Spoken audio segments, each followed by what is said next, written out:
Hello everyone, my name is George and I am a strength conditioning coach. We're going to look and break down one of the strength and power programs that I'm using both on myself and some of the athletes I work with. This is going to be a short video, but I promise it will worth your time. The goal is for you to walk away with a better understanding of how to structure your own training day. We'll go through every lift individually and then we'll zoom out and look at the program as a whole. We're starting with the clean.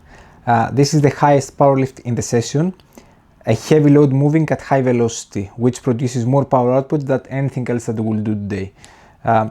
It comes first because it's the most technical and the most CNS demanding lift here. Clean from the hip in a power position. We have low reps, maximum intent. This is about power, not exhaustion. The lift is very technical, so I'm always looking for that golden ratio, which is enough load to make it challenging, but not so much that my technique breaks down to the point that the lift loses its purpose, slower velocity, or it becomes dangerous. We are moving to a barbell back squat. With the clean, we address the power focus of the session. The squat, we move to a slow speed strength lift that targets pure force production, because high velocity isn't part of the equation here. And this is why it matters. By increasing force, we directly raise our potential to produce more power, as power equals force times velocity. You can be explosive if you are not strong. The squat is the perfect lift for that. Now we move to a box jump over the box. This lift addresses speed strength and it is essentially a no load, very high velocity movement. There is a bonus here too. Coming right after heavy squats, the nervous system is primed, so the jumps can feel a little bit lighter or springier.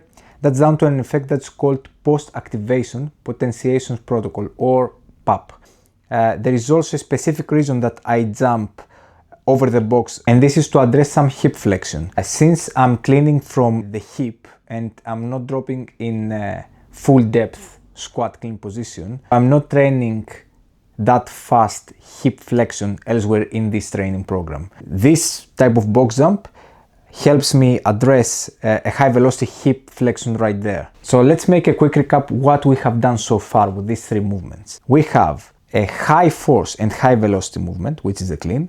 We have a very high force lift, which is the back squat, and a very high velocity lift. This sequence is deliberate. It's ordered so that fatigue interferes with the lifts as little as possible. The most demanding, most power dependent work comes first while you are fresh, and then we work our way outward from there. That was the part one, which was the core of our training program. Now we'll move to see some supplementary lifts. Now we'll move to two lifts that we address unilateral work and we pair them as a superset. I start with a heavy single arm bend over row. With this lift, we cover several things at once. We have pure pulling force, we have posterior chain stability, because the trunk holds an isometric hinge position throughout the set. We address anti-rotation, since rowing on one side forces the core, especially the obliques, to resist twisting. It is also excellent for closing asymmetry between dominant and non-dominant side. Generally, strong upper back directly support all the heavy lifts that we have addressed so far. While I finish both sides of the bend over row, I move in an isometric split squat hold, and this is a complete break from explosive work. It's pure isometric strength in a loaded position. It builds stability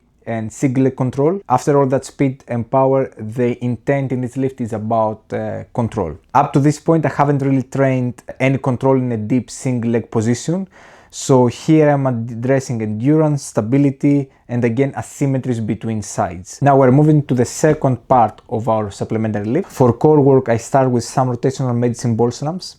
Almost everything we have seen so far has been sagittal plane of movement. So the clean, the squat, the jumps, and rotation power carries over to almost every athletic action. We're talking about throwing, swinging, or change of direction. Slamming and releasing into the ball lets me produce maximum power without having to decelerate, so it's fully intent on every rep here.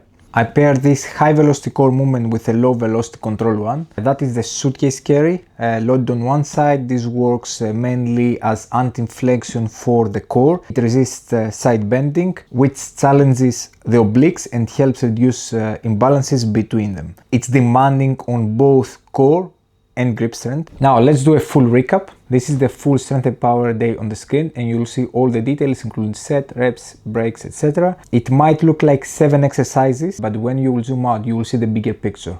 This is an excellently structured program for athletic development. It addresses almost everything you need from a strength and power day. The force velocity curve, planes of movements, different contraction types, stability and balance. And it's very important to understand that you don't have to be an athlete to train like this. Now, from all this information, what you need to focus is the structure of the program, not the exercises themselves. Technical and heavy lifts first, from high velocity to slow velocity, supplementary lifts for movements that we haven't addressed, core work at the end. Important takeaway here is that all the exercises that we will choose, they have to serve a purpose. And then the execution has to be done with intent, which means that if you're going to do an Olympic lift, you have to intend to move with high velocity. You don't want to make it too heavy and then the lift will slow down. If you're doing bent over rows, you don't want to be using momentum in this particular case because the main function is strength and stability. This is very, very important because regardless if the program has excellent structure, the execution is down to the individual. So this is everything for today. I hope you got some helpful information. If you found this video helpful, please share with a friend and I will see you next time.